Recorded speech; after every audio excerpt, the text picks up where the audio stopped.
من يهده الله فلا مضل له ومن يضلله فلا هادي له ونشهد أن لا إله إلا الله وحده لا شريك له ونشهد أن سيدنا ومولانا محمدا عبده ورسوله الذي بلغ الرسالة وأدى الأمانة ونصح الأمة وكشف الغمة وجاهد في سبيل الله حق جهاده حتى أتاه اليقين فصلوات الله وسلامه عليه وعلى آله وصحبه ومن تبعهم بإحسان إلى يوم الدين أما بعد فأعوذ بالله من الشيطان الرجيم بسم الله الرحمن الرحيم لتجدن أشد الناس عداوة للذين آمنوا اليهود والذين أشركوا ولتجدن أقربهم مودة للذين آمنوا الذين قالوا إنا نصارى ذلك بأن منهم قسيسين ورهبانا وأنهم لا يستكبرون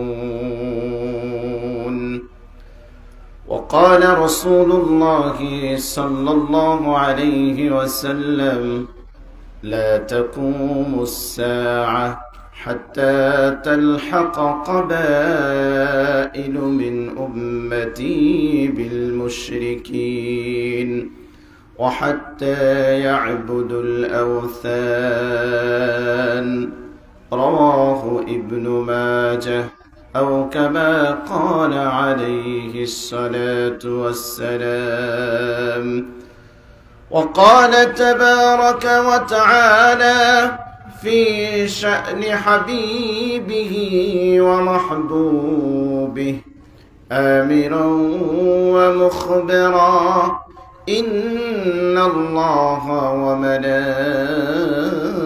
وملائكته يصلون على النبي يا أيها الذين آمنوا صلوا عليه وسلموا تسليما محبت الشد شبيبري اللهم صل على محمد وعلى آل محمد كما صليت على إبراهيم وعلى آل إبراهيم إنك حميد مجيد اللهم بارك على محمد وعلى آل محمد كما باركت على إبراهيم وعلى آل إبراهيم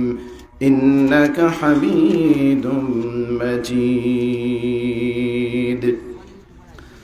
الحمد لله الجامعة الإسلامية دار العلوم দাড়িপতন গোলাপগঞ্জ সিলেট বাংলাদেশের উদ্যোগে আজকের এই ইসলামী মহাসম্মেলনের শ্রদ্ধাভাজন সভাপতি মুআজ্জাজ মুহতারাম ওয়াজিবুল ইহতিরাম হযরতে উলামায়ে কেরাম, আমার সামনে উপবিষ্ট দিন প্রিয়, ইসলাম প্রিয়, কোরআন প্রিয়, তাওহীদ প্রিয় দিনী ভাইয়েরা, এ মাইকের আওয়াজ যতদূর পর্যন্ত যাচ্ছে, পর্দার আড়ালে অবস্থানরত আমার মা ও বোনেরা, সকলের প্রতি শ্রেণী মোতাবেক শ্রদ্ধা, ভালোবাসা এবং স্নেহ নিবেদন করছি।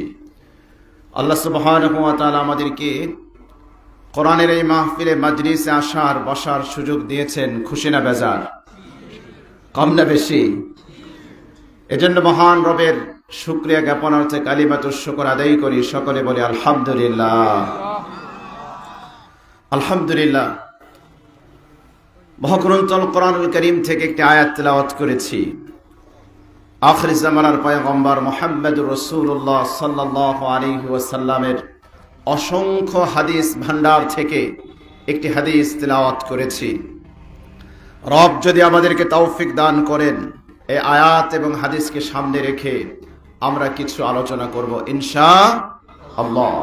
আল্লাহ যেন আমাদেরকে ইখলাসের সাথে বলা, ইখলাসের সাথে শ্রবণ করা এবং আমল করা তৌফিক দান করেন। বলেন আমিন। আরেকটু জোরে বলেন না আমিন।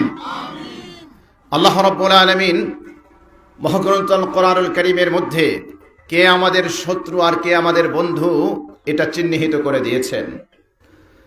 মুমিন মুসলমানদেরকে আল্লাহ রাব্বুল আলামিন বড় বেশি মহব্বত করেন, ভালোবাসেন। আমাদের শত্রু এবং বন্ধু এটা যদি আমরা পার্থক্য করতে না পারি, তাহলে আমাদের সামনে বিপদ আসে না নাই? আপনারা একটু জবাব দিবেন কথা, তাহলে আমি বুঝবো যে আপনারা আমার কথা বুঝছেন। আপনি যদি আপনার বন্ধু এবং শত্রু চিহ্নিত করতে না পারেন, তাহলে আপনার সামনে বিপদ আসে না নাই? আছে। এজন্য আমাদের বন্ধুকে শত্রুকে চিহ্নিত করে দিয়েছেন কে? আরো জোরে বলেন কে? আল্লাহ। আল্লাহ রাব্বুল আলামিন মহাগ্রন্থ কোরআনুল কারীমের মধ্যে আমাদেরকে জানিয়ে দিয়েছেন, এই পৃথিবীতে বহু জাতি আছে। খ্রিস্টান জাতি আছে, বৌদ্ধ জাতি আছে, অগ্নি পূজক আছে। যত মানুষ আল্লাহ রাব্বুল আলামিন পৃথিবীতে সৃষ্টি করেছেন, পৃথিবীর সব মানুষের মধ্যে মুসলমানদের চিরশত্রু হচ্ছে দুইটা জাতি। কয়টা জাতি? জোরে বলেন কয়টা জাতি? এক নম্বর হচ্ছে ইহুদি আর দুই নম্বর হচ্ছে মুশরিক। আল্লাহ রাব্বুল আলামিন কোরআনে হাকিমের মধ্যে মুসলমানদের শত্রু চিহ্নিত করে দিয়েছেন। এখন আপনি আমি যদি শত্রুকে শত্রু না ভাবি, শত্রুকে বন্ধু ভাবি, তাহলে আমাদের সামনে বিপদ আছে না নাই? আমি আর আপনি যদি শত্রুর সাথে পরকীয়ায় লিপ্ত হই, তাহলে আমাদের জন্য বিপদ আছে না নাই? কিন্তু আমরা দেখতে পাচ্ছি তাই হচ্ছে। আজকে কে আমার শত্রু আর কে আমার বন্ধু এটা আমরা ভুলে গিয়েছি। আমরা বন্ধুকে শত্রু ভাবছি আর শত্রুকে বন্ধু ভাবছি, যার কারণে পদে পদে আমাদেরকে বিপদের সম্মুখীন হতে হচ্ছে। ঠিক কিনা বলেন? আল্লাহ রাব্বুল আলামিন মহাগ্রন্থ কোরআনুল কারীমের মধ্যে জানিয়ে দিচ্ছেন, لَتَجِدَنَّ أَشَدَّ النَّاسِ عَدَاوَةً لِلَّذِينَ آمَنُوا الْيَهُودَ وَالَّذِينَ أَشْرَكُوا। আল্লাহ রাব্বুল আলামিন বলেন, হাবিব, আমি তামাম পৃথিবীতে যত মানুষ সৃষ্টি করেছি, সমস্ত মানুষের মধ্য থেকে আপনি দুইটা জাতিকে সবচেয়ে কট্টর শত্রু পাবেন, চিরশত্রু পাবেন। একটা জাতি হচ্ছে ইহুদি জাতি, আর একটা জাতি হচ্ছে খ্রিস্টান জাতি। কার কথা? কার কথা? আল্লাহর কথা। এজন্য মুসলমান, আমাদের এই প্রিয় মাতৃভূমি ৫৬,০০০ বর্গ মাইলের বাংলাদেশকে আমরা ভালোবাসি নাকি বাসি না? আওয়াজ দিতে হবে। এই ৫৬,০০০ বর্গ মাইলের প্রতি আমাদের ভালোবাসা আছে না নাই? অবশ্যই আছে।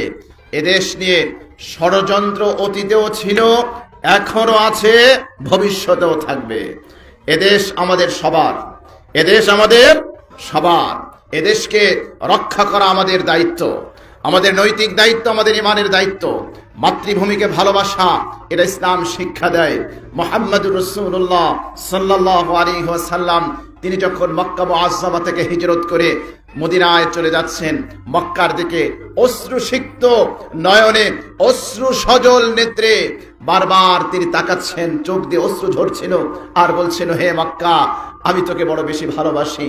তোর সন্তানেরা যদি আমাকে এই তোর জায়গা থেকে বহিষ্কার করে না দিত, বের করে না দিত, আমি কখনোই তোকে ছেড়ে যেতাম না। তাহলে বোঝা গেল নিজের দেশকে ভালোবাসা, মাতৃভূমিকে ভালোবাসা এটা রাসূলের একটা আদর্শ। ঠিক কিনা বলেন? আমরা দেখতে পাচ্ছি বাংলাদেশের এই ৫৬,০০০ বর্গ মাইল নিয়ে চতুর্মুখী ষড়যন্ত্র চলছে। অমুসলমান ভালো করে শুনে রাখো, সিলেটের মুসলমানেরা ভালো করে জেনে রাখো, এই 56,000 বর্গ মাইলের নিয়ে যে চক্রান্ত হচ্ছে, সিলেট নিয়ে যে চক্রান্ত হচ্ছে, এই চক্রান্ত যদি সময় মতো আমরা রুখে দিতে না পারি, তাহলে আমাদের সামনে বহু বিপদ অপেক্ষমান রয়েছে। ঠিক কিনা বলেন? মুসলমান, চোখ কান আমাদেরকে খোলা রাখতে হবে। আপনাদেরকে একটু ইতিহাসে নিয়ে যেতে চাই। 1947 সালে যখন দেশ বিভাজন হলো, পূর্ব পাকিস্তান এবং পশ্চিম পাকিস্তান মিলে পাকিস্তান হলো, আর হিন্দুস্তান মিলে ভারত হলো। ব্রিটিশরা যখন হিন্দুস্তান ছেড়ে চলে যায়, অনেক স্বায়ত্ত শাসিত মুসলিম রাষ্ট্র ছিল, যারা নিজেরা স্বায়ত্ত শাসন ভোগ করত। নিজেদের সেনাবাহিনী ছিল, সৈন্যবাহিনী ছিল, অর্থনীতি ছিল, নিজেদের মুদ্রা ছিল, এমনকি জাতিসংঘ পর্যন্ত নিজেদের প্রতিনিধি ছিল। এরকম একটি দেশের নাম হচ্ছে হায়দ্রাবাদ। কি নাম? হায়দ্রাবাদ। বাংলাদেশের আয়তন কত? 56,000 বর্গ মাইল, কিন্তু হায়দ্রাবাদের আয়তন ছিল 82,000 বর্গ মাইল। তাহলে বলেন, হায়দ্রাবাদ কি বাংলাদেশের চেয়ে ছোট ছিল না বড় ছিল? আওয়াজ দিয়ে বলেন, ছোট না বড়? বড় ছিল, অনেক বড় ছিল। কিন্তু মাত্র 1 বছরের ব্যবধানে 1947 সাল থেকে নিয়ে দেশ বিভাজনের পরে 1 বছরের ব্যবধানে ভারত সরকার ছলে বলে কৌশলে এই হায়দ্রাবাদ দখল করে আজকে ইতিহাসের পাতা থেকে হায়দ্রাবাদের নামকে তারা মুছে দিয়েছে। মুসলমান, আমাদেরকে ইতিহাসের পিছনের ইতিহাস খুঁজে বের করতে হবে। ভারত যখন দেখলো হায়দ্রাবাদ অর্থনীতিতে সমৃদ্ধ, এদের অর্থনীতি অনেক পাওয়ারফুল, এদের অনেক ভূগর্ভস্থ সম্পত্তি আছে, প্রাকৃতিক সম্পদ আছে, এই ভারতের বুকে যদি একটা ইসলামী রাষ্ট্র, একটা মুসলমানদের রাষ্ট্র যদি টিকে থাকে, তাহলে ভবিষ্যতে ভারতের জন্য এটা হুমকি হতে পারে। এজন্য ছলে বলে কৌশলে হায়দ্রাবাদকে দখল করার পায়তারা শুরু করেছে। মুসলমান, ভালো করে শুনে রাখুন, হায়দ্রাবাদ দখল করার জন্য ভারতের চক্রান্ত ছিল 3টা। কয়টা? 3টা চক্রান্ত ছিল। নাম্বার 1, হিন্দু মুসলমানের দাঙ্গা লাগানো, মুসলমান এবং হিন্দুদের মধ্যে মারামারি কাটাকাটি লাগানো, এটা ছিল 1 নম্বর চক্রান্ত। আমি আপনাদেরকে প্রশ্ন করতে চাই, বর্তমানে বাংলাদেশে হিন্দু মুসলমান দাঙ্গা লাগানোর পায়তারা আছে না নাই? কথা বলতে হবে, সিলেটের মানুষ আছে না নাই? আছে। আমরা দেখতে পাচ্ছি বিভিন্ন সময় হিন্দুদেরকে নিয়ে বিভিন্নভাবে চক্রান্ত করে বাংলাদেশের মুসলমানের বিরুদ্ধে, বাংলাদেশের বিরুদ্ধে তাদেরকে দাঁড় করানোর চেষ্টা করা হচ্ছে। আমরা স্পষ্ট বার্তা দিতে চাই বাংলাদেশের হিন্দুদেরকে, এই দেশ আপনার, এই দেশ আমাদের, এই দেশ খ্রিস্টানের বৌদ্ধদের। এই দেশ যদি আক্রান্ত হয়, শুধু মুসলমানরা বিপদে পড়বে না, আপনাকেও বিপদে পড়তে হবে। এদেশের প্রত্যেকটি নাগরিক আমরা মিলেমিশে বাস করি। আবহমান কাল থেকে এদেশের বাংলাদেশের একটা ঐতিহ্য আছে, মুসলমান, হিন্দু, খ্রিস্টান, বৌদ্ধ আমরা মিলেমিশে একাকার হয়ে আমরা সম্প্রীতির দেশ বাংলাদেশ। এদেশ আমাদের সবার, সবাই মিলেমিশে আমরা এই দেশে বসবাস করে আসছি। এটা 1000 বছরের ঐতিহ্য। কিন্তু আমরা দেখতে পাচ্ছি কিছু হিন্দুত্ববাদী, কিছু রয়ের এজেন্ট দালাল বাংলাদেশে ঢুকে যারা বাংলাদেশকে অশান্ত করার জন্য তারা অপতৎপরতা শুরু করে দিয়েছে। সিলেটের যুবক ছেলেরা, তরুণ ছেলেরা, হৃদয়ের কান খাড়া করে শুনে রাখো, আমরা দেখতে পাচ্ছি চতুর্মুখী ষড়যন্ত্র হচ্ছে। এক টকশোতে আমাকে প্রশ্ন করা হয়েছিল, বাংলাদেশে সংখ্যালঘু নির্যাতন হয়। আমি বলেছিলাম, বাংলাদেশে সংখ্যালঘু নির্যাতন হয় না। ছোট্ট নবজাতক সন্তান যেরকম মায়ের কোলে নিরাপদ, এদেশে সংখ্যালঘুরা মুসলমানদের কাছে ওই রকম নিরাপদ।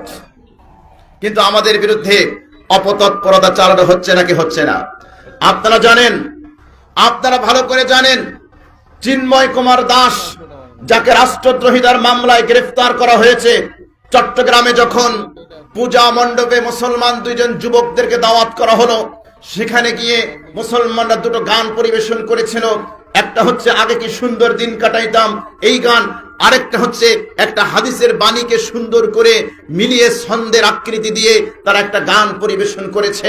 এই চিন্ময় কুমার দাস সহ হিন্দু জাগরণ মঞ্চ তারা সোচ্চার হয়েছে, মুসলমানদের বিরুদ্ধে অপতৎপরতা শুরু করেছিল।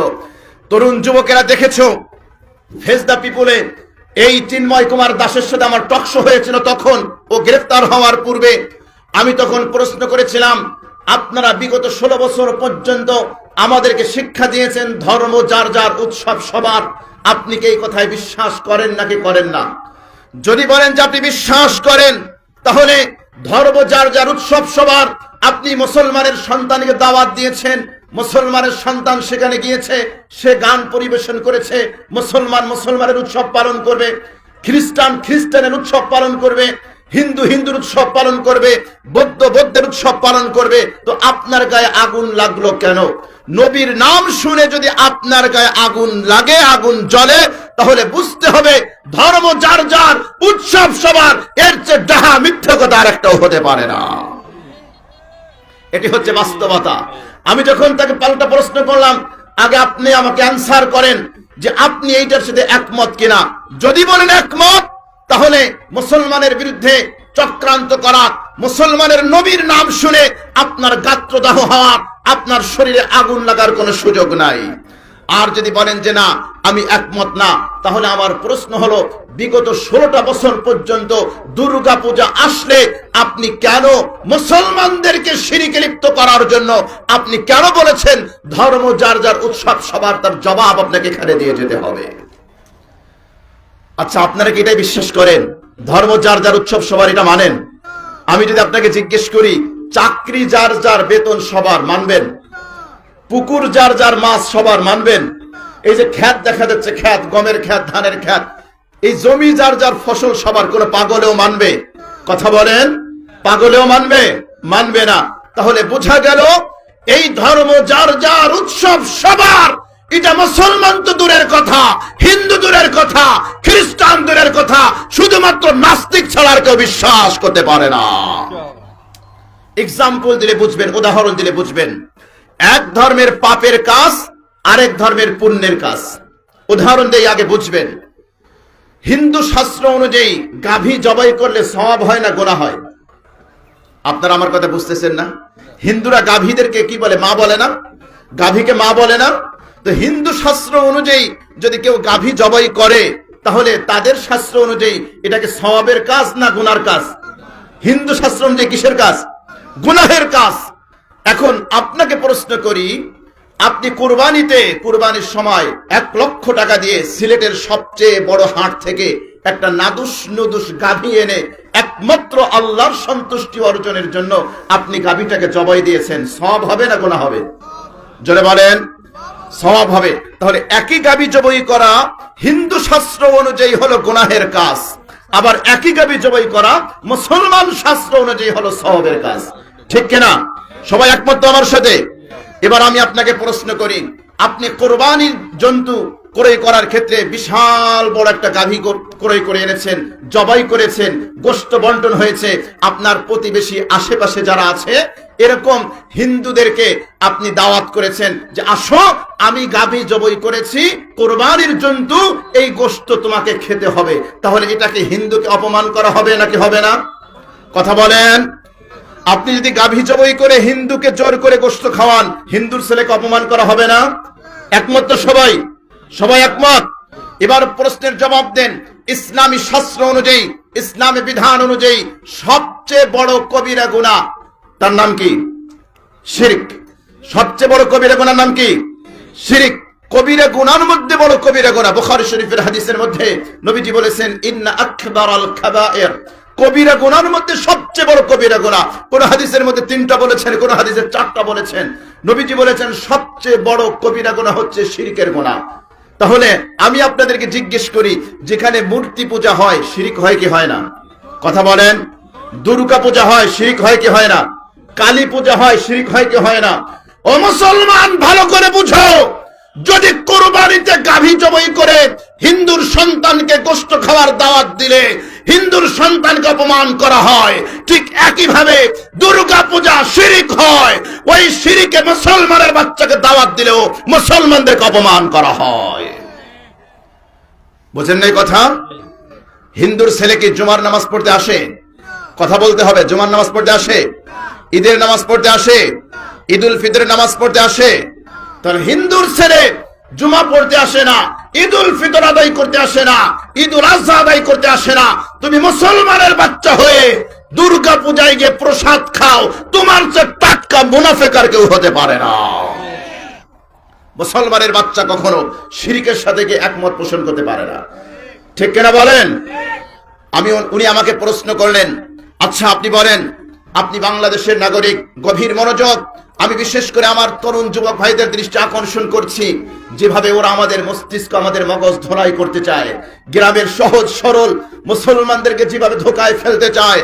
এজন্য আমি তরুণ যুবক ভাইদেরকে বলবো, হৃদয়ের কান দিয়ে শুনে রাখো। উনি আমাকে প্রশ্ন করলেন, আচ্ছা হুজুর আপনি বলেন, আপনিও বাংলাদেশের নাগরিক, আমিও বাংলাদেশের নাগরিক। এই চিন্ময় কুমার দাস চট্টগ্রামে বাংলাদেশের পতাকার উপরে ভারতের আরএসএস এর গেরুয়া পতাকা উড্ডীন করে রাষ্ট্রদ্রোহিতার মামলায় যে গ্রেফতার আছে, ওর সাথে আমার ফেস টু ফেস টকশো হয়েছিল। ও আমাকে প্রশ্ন করলো, হুজুর আপনি বলেন, আপনিও বাংলাদেশের একজন নাগরিক, আমিও বাংলাদেশের একজন নাগরিক, আপনিও সরকারকে ট্যাক্স দেন, আমিও ট্যাক্স দেই, আপনিও ভোটার, আমিও ভোটার, তাহলে আপনি বলেন, আপনি যখন নামাজ পড়েন আপনার মসজিদ পাহারা দেওয়া লাগে না, কিন্তু আমি যখন পূজা করতে যাই আমার মন্দির পাহারা দেওয়া লাগে কেন? তাহলে বোঝা গেল বাংলাদেশে সংখ্যালঘু নির্যাতন হয়, মন্দিরের উপর আক্রমণ হয়, মূর্তি ভাঙা হয়, এজন্য আমার মন্দির পাহারা দেওয়ার প্রয়োজন হয়। প্রশ্ন সহজ না কঠিন? প্রশ্ন সহজ না কঠিন? কঠিন। এই প্রশ্ন দিয়েই ওরা মুসলমানদের মগজ ধোলাই করে, ইয়াং জেনারেশনের মগজ ধোলাই করে, গ্রাম্য সহজ সরল মানুষের মগজ ধোলাই করে, সাংবাদিকদের মগজ ধোলাই করে। আমি বললাম, আচ্ছা তাই নাকি? আমি যখন প্রশ্ন করলাম, আপনার কাছে কি কোনো এভিডেন্স আছে, কোনো দলিল আছে যে মুসলমান নিজেরা মসজিদ ভেঙে হিন্দুদের উপর দায় চাপিয়েছে, এরকম কোন এভিডেন্স আপনার কাছে আছে? ফেস টু ফেস আমাদের কথা হচ্ছে, টকশো হচ্ছে। আমি জিজ্ঞেস করলাম, আপনার কাছে যদি এরকম কোন এভিডেন্স থাকে আমাকে পেশ করুন, যে মুসলমান নিজে নিজ হাতে তার মসজিদ ভেঙে সেই দায় হিন্দুদের উপর চাপিয়েছে, এরকম একটা এভিডেন্স আপনি পেশ করেন। আমি জিজ্ঞেস করলাম, আছে আপনার কাছে? আরে মুসলমান মসজিদ ভাঙা তো দূরের কথা, মুসলমান তার নিজের জীবনের চেয়েও মসজিদকে ভালোবাসে, ঠিক কিনা বলেন? মুসলমান দেখবেন নিজের ঘর ভাঙা, নিজের ঘরে বৃষ্টির পানি পড়ে, উপরে চাল নাই, নিচে পাকা নাই, কিন্তু শত চেষ্টা করে মসজিদটাকে সুন্দর করার জন্য, ঠিক কিনা বলেন? আমি একটি ইতিহাস শোনাই আপনাদেরকে। মুসলমানদেরকে ব্রিটিশরা বন্দী করে দক্ষিণ আফ্রিকার কেপটাউন শহরে নিয়ে গিয়েছিল, হাড় ভাঙা পরিশ্রম করাতো তাদের দিয়ে। তখন বন্দী মুসলমানরা ব্রিটিশ সরকারের কাছে আবেদন করলো, তোমরা আমাদেরকে বন্দী করেছো, দুঃখ নাই, আমাদেরকে দিয়ে কাজ করাও দুঃখ নাই, তবে এই জায়গায় আমাদের নামাজ পড়ার জন্য কোনো মসজিদ নেই, আমাদেরকে মসজিদ নির্মাণ করে দিতে হবে। ও মুসলমান বন্দী হতে পারে, জালিমের জিন্দান খারায় যেতে পারে, কিন্তু আল্লাহর ঘর মসজিদ ভাঙা তো দূরের কথা, মসজিদ একটা টুকা লাগুক মুসলমান বরদাস্ত করতে পারে না। ইতিহাস আছে না নাই?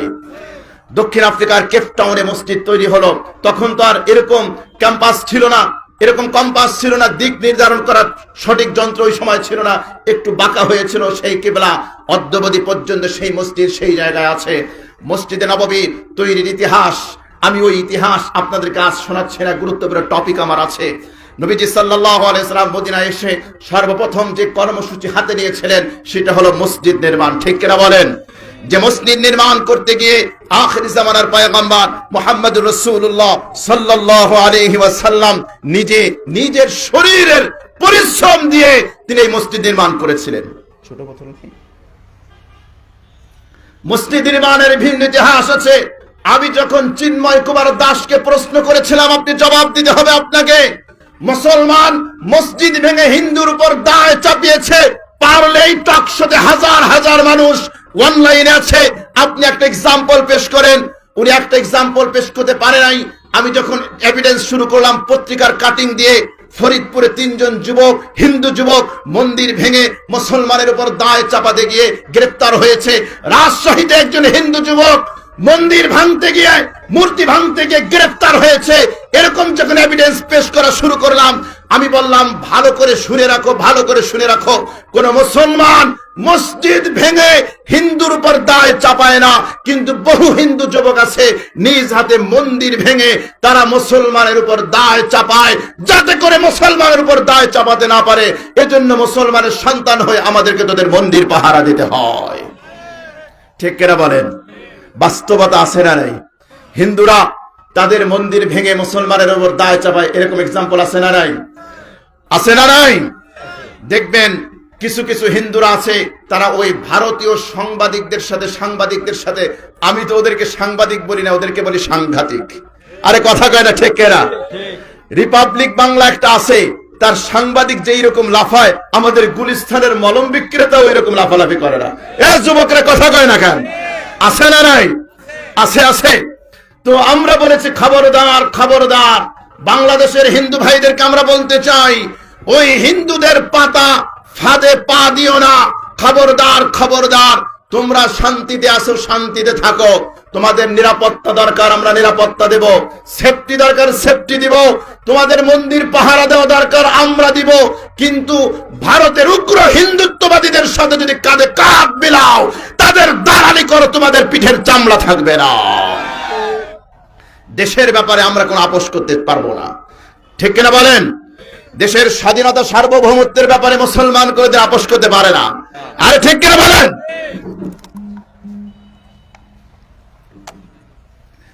মুসলমান ভালো করে বুঝুন, আমাদেরকে বলে বাংলাদেশের কি সংখ্যালঘু নির্যাতন হয়, মুড়ি ভাজে। আপনাদের দেশে কি বলে আমি তো জানি না, আমাদের দেশে ঝাঁঝর বলে, চিনেন আপনারা? ওই যে মা বোনরা মুড়ি ভাজে না, মুড়ি, তো মুড়ি ভাইজা ওই যে বালু সহকারে একটা মাটির তৈরি একটা জিনিসের উপরে ঢালে, ওইটা আপনাদের ভাষায় কি বলে? চালনি বলে, চালনি। আমাদের দেশে ঝাঁঝর বলে। পিছনে ছিদ্র আছে না নাই?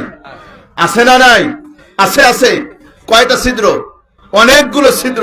তো একটা প্রবাদ আছে, ঝাঁঝর সুই, চিনেন? সুই, সুই দিয়ে কি করে? কাপড় সেলাই করে। সুই দিয়ে কি করে? কাপড় সেলাই করে। সুইয়ের পিছনে ছিদ্র কয়টা? কয়টা? একটা। ঝাঁঝর সুইকে ডেকে বলে, ও সুই, তোর পাছায় দেখি ছিদ্র। এখন ঝাঁঝরের পিছনে যে এতগুলো ছিদ্র, এইটা ঝাঁঝরের কি নাই? খোঁজ নেই। আর আমি তো বলি, ভারত আগে নিজের চরকায় তেল দাও, তোদের চরকায় তেল দে। তোরা সংখ্যালঘু, তোদের ভারত হচ্ছে সংখ্যালঘু নির্যাতনের প্রজনন কেন্দ্র। ঠিক কেনা বলেন? 1992 সাল ইতিহাস আমাদের জানা আছে। 1992 সালের 6 ডিসেম্বর তোরা আমাদের বাবরি মসজিদ ভেঙেছিস। ঠিক কিনা বলেন? 450 বছরের মুসলিম স্থাপত্য, মুসলিম স্মৃতিস্তম্ভের ঐতিহ্য মাত্র 4 ঘন্টা 45 মিনিটে এই বাবরি মসজিদ ভেঙে মাটির সাথে তোরা মিশিয়ে দিয়েছ। 2000 সালে দিল্লির মসজিদে তোরা আগুন দিয়েছিস। মসজিদের মেম্বার থেকে, মসজিদের মিনার থেকে মাইক ফেলে দিয়ে সেই জায়গায় হনুমানের পতাকা তোরা লাগিয়েছিস। 2024 সালে উত্তর প্রদেশের মসজিদের উপরে নামাজ হয়, আদালত রায় দিয়েছে মসজিদের নিচে সেই জায়গায় পূজা হয়। আর আমি তো বলি, এই দৃশ্য দেখার আগে মুসলমানদের মৃত্যু হওয়া 1000 গুণ ভালো। যেই মসজিদে আল্লাহর তাওহীদের নাম উচ্চারণ হবে, যেই মসজিদে আল্লাহর নামে নাম উচ্চারণ হবে, যেই মসজিদে আল্লাহর ঘরে আল্লাহর কুদরতি পায়ে সিজদা হবে, সেই ঘরে সেই জায়গায় পূজা হবে, এর চেয়ে মুসলমান দুনিয়াতে বেঁচে থাকার চেয়ে মরে যাওয়া 1000 গুণ ভালো। ঠিক কিনা বলেন? পৃথিবীতে একমাত্র অভিশপ্ত দেশ এই ভারত। পৃথিবীতে একমাত্র অভিশপ্ত দেশ এই ভারত, যেখানে রাষ্ট্রীয় তত্ত্বাবধানে ইবাদতখানা ভাঙা হয়। ঠিক কিনা বলেন? রাজনৈতিক দলের ছত্রছায়ায় মসজিদ ভাঙা হয়। একমাত্র এক্সাম্পল হচ্ছে অভিশপ্ত ভারত। আওয়াজ দিয়ে বলেন ঠিক কিনা? ও মুসলমান, ভালো করে বুঝো, আমি বলেছি পৃথিবীর যত জালেম আছে, সবচেয়ে বড় জালেমের মধ্যে অন্যতম একজন জালেম হলো গুজরাটের কসাই, যার হাতে মুসলমানের রক্ত লেগে আছে, এই নরেন্দ্র মোদী। এর চেয়ে বড় জালেম আর কেউ হতে পারে না। এটা আমার ভাষা নয়, এটা আল্লাহর কথা। কোরআন বলেছে, ওয়ামান আযলামু মিম্মান মানা মাসাজিদাল্লাহ আইয়ুযকারা ইসমুহু আইয়ুযকারা ফিহা ইসমুহু ওয়া সাআ ফি খরাবিহা উলাইকা মা কানা লাহুম আইয়াদখুলুহা ইল্লা খাইফিন। আল্লাহ বলছে ওই ব্যক্তির চেয়ে বড় জালেম আর কে হতে পারে যে আল্লাহর ঘরে আল্লাহর নাম নিতে বাধা দেয়, যে আল্লাহর ঘর ভেঙে ফেলে। এর চেয়ে বড় জালেম আর কেউ হতে পারে না। কার কথা? আরো জোরে বলেন, কার কথা? কার নেতৃত্বে মসজিদ ভাঙা হয়েছে? গুজরাটের কসাই নরেন্দ্র মোদীর হাতে, ঠিক কিনা বলে? সুতরাং এই নরেন্দ্র মোদীর চেয়ে বড় জালেম আর কেউ হতে পারে না। সবচেয়ে বড় জালেমের মধ্যে এক নম্বর জালেম হলো এই নরেন্দ্র মোদী। আপনারা জেনে থাকবেন, তরুণ যুবকেরা, সিলেটের যুবকেরা ভালো করে শুনে রাখো, ভালো করে শুনে রাখো। ওরা বলে শিব মন্দির অমুক জায়গায় আছে, শিবের আরো একটা জিনিস নাকি বিভিন্ন জায়গায় পাওয়া যায়, ওইটা আমরা মুখেও আনতে চাই না। ওরা শিব মন্দির খোঁজে মাটির নিচে গিয়ে, ভগবান খোঁজে মাটির নিচে গিয়ে, আর মানুষ ভগবান খোঁজে আসমানে। এই হলো ওদের পার্থক্য। পৃথিবীতে একমাত্র অভিশপ্ত দেশ এই ভারত, ঠিক কিনা বলেন? এর চেয়ে অভিশপ্ত দেশ আর পৃথিবীতে নেই। আজকের এই বিজ্ঞানের যুগে এখনো অভিশপ্ততা থেকে ভারত বের হতে পারে নাই। আল্লাহ রাব্বুল আলামিন মানুষকে ব্যাধি দিয়েছেন, রোগ দিয়েছেন, পাশাপাশি চিকিৎসাও দিয়েছেন। আপনারা দেখে থাকবেন, করোনা দিয়েছিলেন আল্লাহ পাক। এই করোনা থেকে মুক্ত হওয়ার জন্য বিজ্ঞানীরা আপ্রাণ চেষ্টা করে টিকা আবিষ্কার করে, আর ভারতের মানুষ করোনা থেকে মুক্ত হওয়ার জন্য গরুর গোবর আর মূত্র পান করে, ঠিক কিনা বলেন? আরে কথা বলেন, ঠিক কিনা? পৃথিবীতে একমাত্র দেশ হচ্ছে ভারত। এরকম দেশ পৃথিবীতে আর আপনি খুঁজে কোথাও পাবেন না। আল্লাহ রাব্বুল আলামিন কোরআনে বলছেন, ওয়া ইন্না লাকুম ফিল আনআমি লাইবরা নুসকিকুম মিম্মা ফি বুতুনিহি মিন বাইনি ফারসিন ওয়া দামিন লাবানান খারিজান সাইগাল লিশ-শারিবিন। জোরে বলেন আল্লাহু আকবার। আর জোরে বলেন আল্লাহু আকবার। নাস্তিকরা আল্লাহর নিদর্শন খুঁজে পায় না, আল্লাহর অস্তিত্ব খুঁজে পায় না। আল্লাহ বলতে চান, ও দুনিয়ার নাস্তিকেরা, শোনো শোনো, আমাকে খুঁজতে বেশি দূর যাওয়া লাগবে না, চতুষ্পদ জন্তুর দিকে তাকাও। ওয়াইন্নালাকুম ফিল আনআমি লাইবরা, এই চতুষ্পদ জন্তুর মধ্যে আমি নিদর্শন রেখে দিয়েছি। আল্লাহু আকবার। নুসকিকুম মিম্মা ফি বুতুনিহি মিন বাইনি ফারসি ওয়া দাম। উলামায়ে কেরাম এখানে আছে, ফারস মানে গোবর, দাম মানে রক্ত। আমার আল্লাহ বলছেন, আমি রব্বুল আলামিন এই গাভীর পেটের মধ্যে রিফাইন করে, পরিশুদ্ধ করে, এই গোবর এবং রক্তের মধ্য থেকে আমি তোদের জন্য সুপেয় দুধে পান করার ব্যবস্থা করে দিয়েছি। আল্লাহু আকবার। আপনি একটা গাভী জবাই করেন, গাভী জবাই করেন, 10 কেজি দুধ দেয়। জবাই করার পরে স্তন কেটে টুকরো টুকরো করলে 1 মণ দুধ বের হবে, 5 কেজি দুধ বের হবে। আরে কথা বলেন, 2 কেজি, 1 কেজি দুধ বের করতে পারবেন? পারবেন না। আল্লাহু আকবার। আপনি যদি একটু চিন্তা করেন, একই গোয়াল, একই ঘাস খাচ্ছে আবাল গরু, একই ঘাস খাচ্ছে ষাঁড় গরু, একই ঘাস খাচ্ছে গাভী গরু। ষাঁড়কে কেটে টুকরো টুকরো করলে 100 টাক দুধ বের হবে না, আবাল গরুকে কেটে টুকরো টুকরো করলে 100 টাক দুধ বের হবে না। কিন্তু আমার আল্লাহ রাব্বুল আলামিন কি কুদরতি মেশিন ফিট করে দিয়েছেন গাভীর পেটের মধ্যে। আল্লাহু আকবার। আমি তো আয়াত পড়ে হতবাক হয়ে যাই যে আমার আল্লাহ রাব্বুল আলামিন কত চমৎকার করে এই গাভীর পেটের মধ্যে থেকে, রক্ত আর গোবরের মধ্যে থেকে মানুষকে পান করার জন্য সুপেয় দুধের ব্যবস্থা করে দিয়েছেন। আল্লাহু আকবার, আল্লাহু আকবার। ওরা আল্লাহর নিদর্শন খুঁজে পায় না। তো আল্লাহ রাব্বুল আলামিন মানুষকে পান করার জন্য দিয়েছেন দুধ। কি দিয়েছেন? কথা বলেন। আর অভিশপ্ত জাতি ভারত, ওই দেশের কিছু মানুষ আছে যারা দুধ পান করে না, যারা পান করে গাভীর মুত, ঠিক কিনা বলেন? এজন্য আমি বলেছি পৃথিবীর একমাত্র অভিশপ্ত দেশ হচ্ছে এই ভারত। ও মুসলমান, ভালো করে শুনে রাখো, ইতিহাস তো দীর্ঘ, কাহিনী তো অনেক লম্বা, সব তো শোনানো যাবে না, এত সময় আমার হাতে হবে না। ও সিলেটের তরুণ যুবকেরা শুনে রাখো, জাহেলি যুগের ইতিহাস শুনে তুমি কান্না করো। জাহেলি যুগে জীবন্ত প্রথিত করা হতো কন্যা সন্তানদেরকে। এটা শুনে তুমি কান্না করো। জাহেলি যুগে কন্যা সন্তানদেরকে জীবন্ত কবরস্থ করা হতো। কাহিনী যদি আমিও আপনাকে শোনাই, আপনি কান্না করবেন। আল্লাহু আকবার। কোরআনে কারীমের মধ্যে আল্লাহ পাক বলছেন, ওয়াইদা বুশরা আহাদুহুম বিল উনসা যাল্লা ওয়াজহুহু মুসওয়াদ্দা ওয়া হুয়া কাযীম ইয়াতাওয়ারা মিনাল কওমি মিন সুই মা বুশরা বি আয়ুমসিকুহু আলা হুন আম ইয়াদুসুহু ফিত তুরাবি আলা সাআ মা ইয়াহকুমুন। আল্লাহ বলছেন, যখন তাদেরকে কন্যা সন্তানের সুসংবাদ দেওয়া হতো, তাদের চেহারাটা কালো হয়ে যেত। তারা কওম থেকে, জাতি থেকে, মহল্লা থেকে, এলাকা থেকে পালিয়ে দূরে চলে যেত। চিন্তা করতো লজ্জা, অপমান, অপদস্থতা, এগুলো উপেক্ষা করে কন্যা সন্তানকে জীবিত রাখবে নাকি কন্যা সন্তানকে জীবন্ত প্রথিত করবে, এটা নিয়ে তারা ভাবতো। আল্লাহ বলছেন আলা সাআ মা ইয়াহকুমুন, কতই নিকৃষ্ট সিদ্ধান্ত এটি, জীবন্ত কন্যা সন্তানকে প্রথিত করে। আপনি শুনে ব্যথিত হচ্ছেন, আহারে কত জাহালাত, কত অজ্ঞতা, কি জাহালাত, এর যে জাহালাত আর কি হতে পারে। চাঁদের মতো ফুটফুটে কন্যা সন্তান জন্ম নিবে আর বাবা এই সন্তানকে নিয়ে জীবন্ত কবরস্থ করবে, এর যে জাহালাত, এর যে নৃশংসতা, এর যে পাষণ্ডতা, এর যে কঠোরতা, এর যে নির্মমতা আর কি হতে পারে। আপনি কান্না করবেন, কিন্তু আপনি জানেন বিবিসি রিপোর্ট করেছে, দৈনিক কালের কণ্ঠ রিপোর্ট করেছে, আবার তরুণ যুবকেরা এখনই গুগলে সার্চ দিলে পাবা, গত 50 বছরে এই ভারতে 4.5 কোটি কন্যা সন্তানের বোনকে মায়ের গর্ভে তাদেরকে হত্যা করা হয়েছে। এজন্য আমি বলেছি ভারত হচ্ছে অভিশপ্ত রাষ্ট্র। আপনি জানেন ভারতে যৌতুক প্রথা অনেক বেশি আছে, কন্যাদেরকে বিয়ে দিতে হলে অনেক অনেক যৌতুক দিতে হয়। এজন্য সন্তান যখন স্ত্রীর গর্ভে আসে ওরা আল্ট্রাসোনোগ্রাম করায়, দেখে সন্তান ছেলে না মেয়ে। যদি ছেলে হয় সন্তান ভূমিষ্ঠ হবে, আর যদি কন্যা সন্তান হয় তাহলে ওই মাতৃ গর্ভে জঠরের মধ্যেই তাকে হত্যা করা হবে। আরে আপনি জাহিলি যুগের কাহিনী শুনে কান্না করেন, ওই যুগের কন্যা সন্তানেরা দুনিয়ায় আসার সুযোগ পেত, আর এই যুগের জাহালাত কন্যা সন্তানকে দুনিয়ায় আসারও সুযোগ দেয় না। ঠিক কিনা বলেন? কি বলবেন আপনি এটাকে?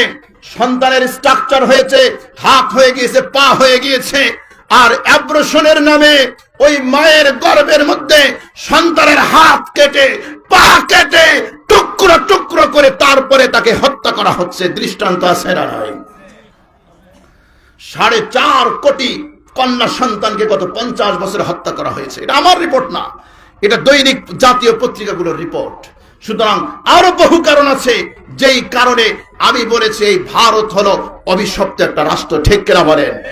চিন্ময় কুমার দাস আমাকে প্রশ্ন করলেন, আচ্ছা ঠিক আছে বুঝলাম আপনার কথায় যুক্তি আছে, কিন্তু আমাকে বোঝান। মনে আছে তো আপনাদের? কথা কি বোঝা যাচ্ছে? কষ্ট হচ্ছে বুঝতে? চিন্ময় কুমার দাস আমাকে প্রশ্ন করলেন, হুজুর আপনি বলেন, ইতিহাস আমাদেরকে শোনালেন, বুঝলাম 1992 সালের পর থেকে নিয়ে আমরা দেখেছি ভারতের কোন মুসলমান বাংলাদেশে হিজরত করে নাই, আসে নাই, কিন্তু আমরা দেখেছি বাংলাদেশ থেকে বহু হিন্দু তারা বাংলাদেশ ছেড়ে ভারত চলে গিয়েছে। তার মানে হলো বাংলাদেশে হিন্দু নির্যাতন হয়, ভারতে মুসলমান নির্যাতন হয় না। সহজ প্রশ্ন না কঠিন প্রশ্ন? কঠিন প্রশ্ন, কঠিন। এটা দিয়েই কি করে? মগজ ধুলাই করে। কথা কয় না? এটা দিয়ে কি করে? মগজ ধুলাই করে। আমি বললাম এই ইতিহাস এ জবাব দিতে হলে তো আপনাকে লম্বা ইতিহাস শোনাতে হবে। 1757 সাল থেকে যদি ধরি, পলাশির যুদ্ধ থেকে যদি ধরি, 1947, 1949, 1952, 1969, 1971, সর্বশেষ 2024 যতগুলো যুদ্ধ হয়েছে খুঁজে দেখো, মুসলমানরা রক্ত দিয়েছে আর হিন্দুরা সামান্য % তারা রক্ত দিয়েছে। জোরে বলেন ঠিক কিনা? আমি বললাম আপনার প্রশ্নের জবাব হলো মুসলমানদের মধ্যে দেশ প্রেম বেশি, ওরা নিজের জীবনের চেয়ে দেশকে ভালোবাসে। এজন্য ভারতের মুসলমানরা শত নির্যাতন সত্ত্বেও তারা হিন্দুস্তানের মাটিকে ত্যাগ করে না, নিজের মাতৃভূমিকে ত্যাগ করে না, নির্যাতন ভোগ করেও তারা ভারতে টিকে থাকে। আর বাংলাদেশের হিন্দুরা ওরা দেশের চেয়ে নিজের স্বার্থকে বেশি ভালোবাসে। এজন্য স্বার্থ কাটা পড়লেই তল্পি তল্পা গুটিয়ে ভারত আর মামা বাড়ি আর শ্বশুর বাড়ি চলে যায়। আওয়াজ দিয়ে বলতে হবে ঠিক কিনা? এক্সাম্পল আছে না নাই? আছে না নাই? এজন্য ওরা সারাদিন জিকির তোলে, সংখ্যালঘু নির্যাতন, সংখ্যালঘু নির্যাতন। আমরা তো বলি সন্তান যেরকম মায়ের কোলে নিরাপদ, বাংলাদেশের হিন্দু বৌদ্ধ খ্রিস্টান মুসলমানদের কাছে বাংলাদেশে ওরকম নিরাপদ। ঠিক কিনা বলেন? আমরা বলি ইতিহাস আমাদেরকে শিক্ষা দিতে শোনা, ইতিহাস আমরা ভুলে যাই নাই, জয় শ্রীরাম বলে নাই, এজন্য তোমরা মুসলমানকে পিটিয়ে হত্যা করেছো। ফ্রিজের মধ্যে গরুর গোশত রাখছে কি রাখে নাই সন্দেহের কারণে মুসলমানকে পিটিয়ে হত্যা করেছে। এক্সাম্পল আছে না নাই? মুসলিম তরুণীকে তোরা পুড়িয়ে হত্যা করেছিস, ফেলানিকে তোরা গুলি করে সীমান্তে ঝুলিয়ে রাখেছিস। ইতিহাস আমরা ভুলে যাই নাই। কথা বলো যুবক, ঠিক কিনা? সুতরাং আমাদেরকে নির্যাতনের এই উদরপিণ্ডি বুদর ঘাড়ে চাপাতে এসো না। আমরা ভালো করে জানি, আমরা যদি মুসলমান তোদের মতো উগ্র হতাম, ভালো করে জানেন 5ই আগস্টের পরে মাদ্রাসার ছাত্ররা ওদের মন্দির পাহারা দিয়েছে, ঠিক কিনা বলেন? অনেক মুসলমান কলেজ ইউনিভার্সিটির ছাত্ররা হিন্দুদের মন্দির পাহারা দিয়েছে। এক্সাম্পল আছে না নাই?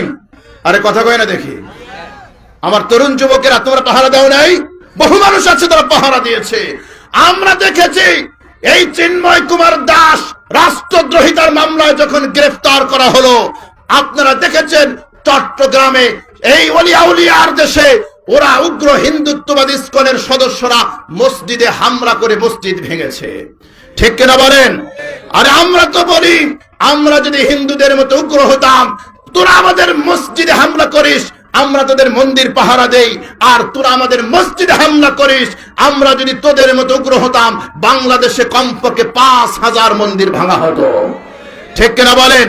কিন্তু মুসলমান উগ্র নয়, মুসলমান উগ্র নয়, মুসলমান ভদ্র, মুসলমান মার্জিত, মুসলমান সহনশীল, মুসলমান অসাম্প্রদায়িক। এজন্য তোরা চট্টগ্রামে আমাদের মসজিদে হামলা করেছিস। আমরা এদেশের লক্ষ কোটি লক্ষ লক্ষ মসজিদের মেম্বার থেকে ধ্বনিত হয়েছে, খবরদার খবরদার, অপরাধী তার বিচার হবে।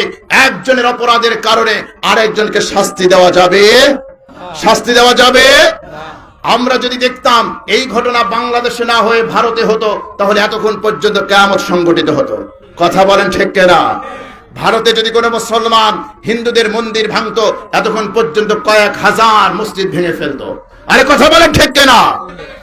আমরা দেখেছি, আমরা তোদেরকে সেফটি দিয়েছি, আমরা তোদেরকে নিরাপত্তা দিয়েছি, আমরা তোদেরকে সব সেফটি দিয়েছি, আর তোরা একজন দেশদ্রোহীর জন্য মিছিল করে উগ্রতা প্রকাশ করে আমাদের আলিফ সরকারি আইনজীবীকে তোরা হত্যা করেছিস। কথা বলেন ঠিক কিনা? যদি মুসলমান উগ্র হতো, এতক্ষণ পর্যন্ত বাংলাদেশে 5000 হিন্দুর লাশ পড়ে যেত। কিন্তু আমরা আওয়াজ দিয়েছি, খবরদার, অপরাধী তার বিচার হবে। একজনের অপরাধের কারণে কোন নিরপরাধ সংখ্যালঘুর উপর নির্যাতন করা যাবে না, যাবে? এটা ইসলাম এলাও করে না। উলামায়ে কেরাম এখানে আছেন। আল্লাহ তাজিরু ওয়াজিরাতুন বিজরা উখরা, একজনের পাপের বোঝা আরেকজন বহন করবে না। আরে নবীজি বলেছেন, সহিহ বুখারীর হাদিস, মান কাতালা মুআহাদা লাম ইউরিহ রাইহাতাল জান্নাহ ওয়া ইন্না রিহাহা তুজাদু মিন মাসিরাতি 40 আমা। আল্লাহর নবী বলেন, ও আমার উম্মত, শুনে রাখো, শুনে রাখো, ভালো করে শুনে রাখো, কোন সংখ্যাগরিষ্ঠ মুসলিম রাষ্ট্রের নাগরিক, আরবিতে বলা হয় জিম্মি, আপনারা জিম্মি বুঝবেন না, আধুনিক পরিভাষায় বলি, সংখ্যাগরিষ্ঠ মুসলিম রাষ্ট্রের সংখ্যা লঘু নাগরিক, হোক সে হিন্দু, হোক সে খ্রিস্টান, হোক সে বৌদ্ধ, হোক সে অগ্নিপূজক, যেই হোক না কেন, কোন সংখ্যাগরিষ্ঠ মুসলমান রাষ্ট্রের নাগরিক যদি সংখ্যালঘু নন মুসলিমকে হত্যা করে, নবীজি বলেছেন সে জান্নাতের সুঘ্রাণও পাবে না। জান্নাতে যাওয়া তো অনেক পরের কথা। কার কথা?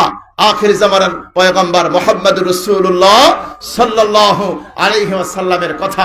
সুতরাং এমন বাণী মুসলিমদের নেতা বিশ্বনবীর মুখে শোভা পায়। আপনারা দেখেন, পৃথিবীর যেই যেই জায়গায় মুসলমান সংখ্যালঘু আছে, মায়ানমারে দেখেন মুসলমান নির্যাতিত হচ্ছে, কাশ্মীরে দেখেন মুসলমান নির্যাতিত হচ্ছে, প্যালেস্টাইন দেখেন মুসলমান নির্যাতিত হচ্ছে। এক্সাম্পল আছে না নাই? উদাহরণ আছে না নাই? নবীজি বলেছেন, আবু দাউদ শরীফের হাদিস, আলা মান যালামা মুআহাদা আবিন তাকাসা আও কাল্লাফাহু ফাওকা তাকাতিহি আও আখাযা মিনহু শাইআন বিগাইরি তিবি নাফসিন ফাআনা হাজিজুহু ইয়াওমাল কিয়ামা। আল্লাহু আকবার। আর জোরে বলেন আল্লাহু আকবার। এমন বাণী আপনি আখির জামানার পয়গম্বর ছাড়া, তার মুখ ছাড়া কোথায় পাবেন?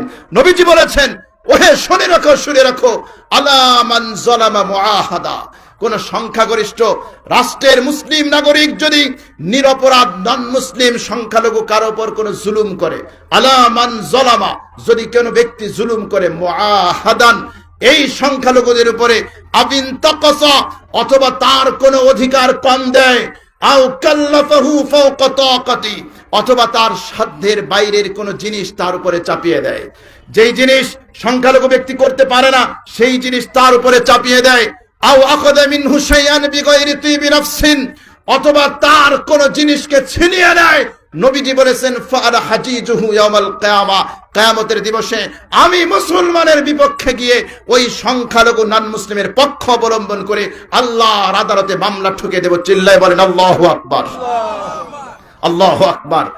এমন বাণী আপনি মুহাম্মদ সাল্লাল্লাহু আলাইহি ওয়াসাল্লাম তার জবান ছাড়া আপনি আর কোথায় খুঁজে পাবেন? সুতরাং সংখ্যালঘু নির্যাতন এই গেম বাংলার মাটিতে খেলতে দেওয়া হবে না। বাংলাদেশকে অশান্ত করার এই চক্রান্ত সফল হতে দেওয়া যাবে না।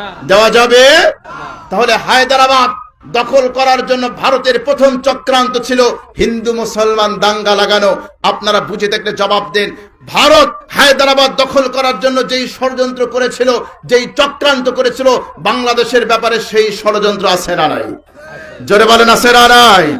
তাহলে আমাদেরকে সচেতন হওয়ার দরকার আছে না নাই? হুঁশিয়ার হওয়ার দরকার আছে না নাই? 2 নম্বর চক্রান্ত, ভারত যখন হায়দ্রাবাদ দখল করবে 1947 সালে, তখন ভারত মিডিয়ার মাধ্যমে অপপ্রচার শুরু করেছিল বাংলাদেশের বিরুদ্ধে। ভারতের মিডিয়ার তো অপপ্রচার একটাও নাই। আছে ভারতের মিডিয়া অপপ্রচার করে।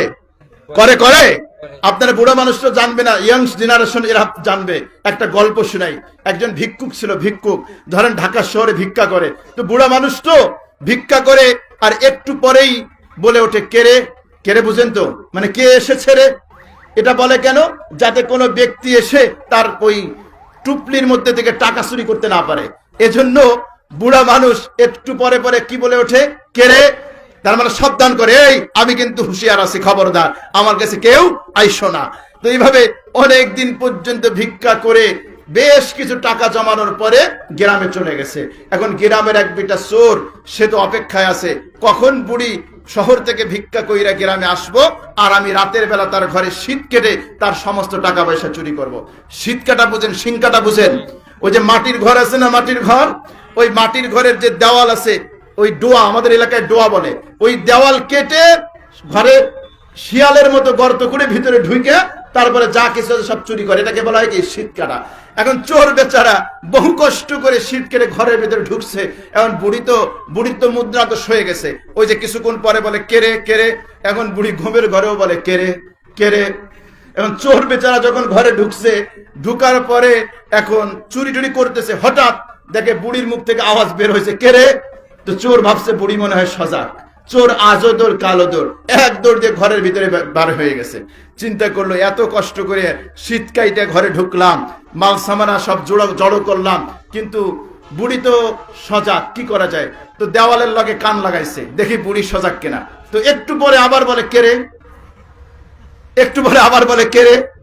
তো চোর বিচারা তো মহা মুশকিলে বিপদে পড়ছে, ব্যাপার কি, এর কেরে আওয়াজ আসে কেন? আবার ঘরের ভিতরে ঢুকে আস্তে আস্তে করে বুড়ির কাছে গেছে।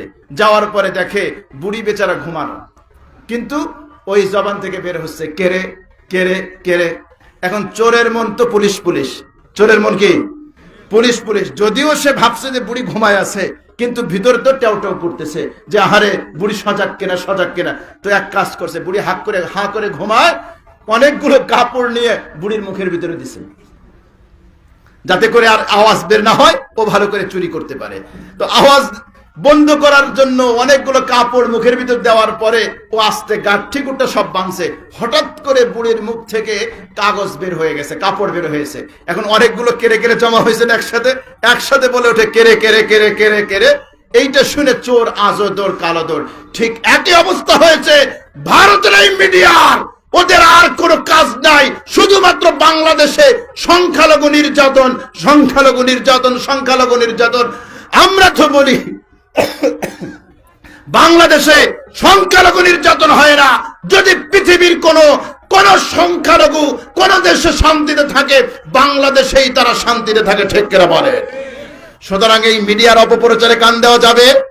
কথা বলেন, কান দেওয়া যাবে না।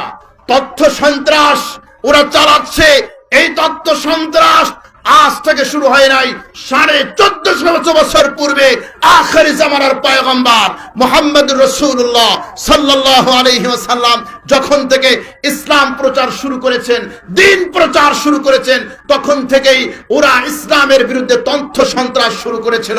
অদ্যাবধি পর্যন্ত তথ্য সন্ত্রাস আছে না নাই? অপপ্রচার আছে না নাই? আছে। আল্লাহর নবী যখন দাওয়াত দেওয়া শুরু করলেন, দাওয়াতের মিশন শুরু করলেন, আল্লাহর নবী যখন মানুষ জমায়েতের সময় হজের মৌসুমে দাওয়াত দিবেন, তখন মক্কার কুরাইশরা একত্রিত হয়ে মিটিং করলো মুহাম্মাদের বিরুদ্ধে কিভাবে অপপ্রচার করা যায়, কিভাবে তাদেরকে অন্য মানুষকে মুহাম্মাদের কাছে যেতে দেওয়া যাবে না, বাধা দিতে হবে। এক কাজ করো, মানুষের কাছে বলবা মুহাম্মদ গণক, মুহাম্মদ জাদুকর, মুহাম্মদ উন্মাদ, এরকম ট্যাগিং তাকে করা হয়েছে নাকি হয় নাই? হয়েছে। এখানে ক্ষান্ত হয় নাই। মুসলমানরা কুরাইশদের নির্যাতন সহ্য করতে না পেরে আবসিনিয়ায় হিজরত করেছে। ওই জায়গা পর্যন্ত আমর ইবনুল আস রাদিয়াল্লাহু তাআলা আনহু তখন ইসলাম গ্রহণ করেন নাই। তার নেতৃত্বে মক্কার কুরাইশরা আবসিনিয়ার বাদশা নাজ্জাশীকে হাদিয়া উপঢৌকন দিয়ে মুসলমানের বিরুদ্ধে অপপ্রচার চালানোর জন্য একটা দল সেখানে বানিয়েছে। মুসলমান, খবরদার খবরদার, আমাদের সমাজের এক শ্রেণীর তথাকথিত বুদ্ধিজীবী সুশীল আছে, যারা ওই পশ্চিমার দাদাবাবুদের থেকে যা সংবাদ আসে তারা মনে করে যেন এটা ইলমে ওহী। ঠিক কিনা বলেন? আরে কথা বলেন ঠিক কিনা? আমি তো ওদেরকে বুদ্ধিজীবী বলি না, আমি বলি বুদ্ধি প্রতিবন্ধী। কথা কয় না? বুদ্ধি প্রতিবন্ধী ছিলেন তো আপনারা? অনেকের দেখেন বাচ্চা আছে, এই বাচ্চারা তাদের বুদ্ধি প্রতিবন্ধী, মানে বুদ্ধিতে কাজ করে না, খাবার ক্ষুধা লাগলেও খাইতে পারে না, বাথরুম চাপলেও কইতে পারে না। আরে আছে না নাই? এরকম অনেকে সন্তান আছে না বুদ্ধি প্রতিবন্ধী? ক্ষুধা লাগছে বলতে পারে না আম্মু খাবার দেন, বাথরুমে যাবে বলতে পারে না আম্মু টয়লেটে যাব, ঘুম আসছে বলতে পারে না আম্মু ঘুমাবো, কিচ্ছু বলতে পারে না, বুদ্ধি প্রতিবন্ধী। আমি তো বলি বাংলাদেশের কিছু কিছু বুদ্ধিজীবী আছে যারা বুদ্ধি বিক্রি করে খায়, আসলে এরা বুদ্ধিজীবী না, আসলে বুদ্ধি প্রতিবন্ধী। আপনি বলবেন কেন? আমি বলবো এ কারণে বুদ্ধি প্রতিবন্ধী নিজের বুদ্ধিতে চলতে পারে না। ঠিক কিনা বলেন?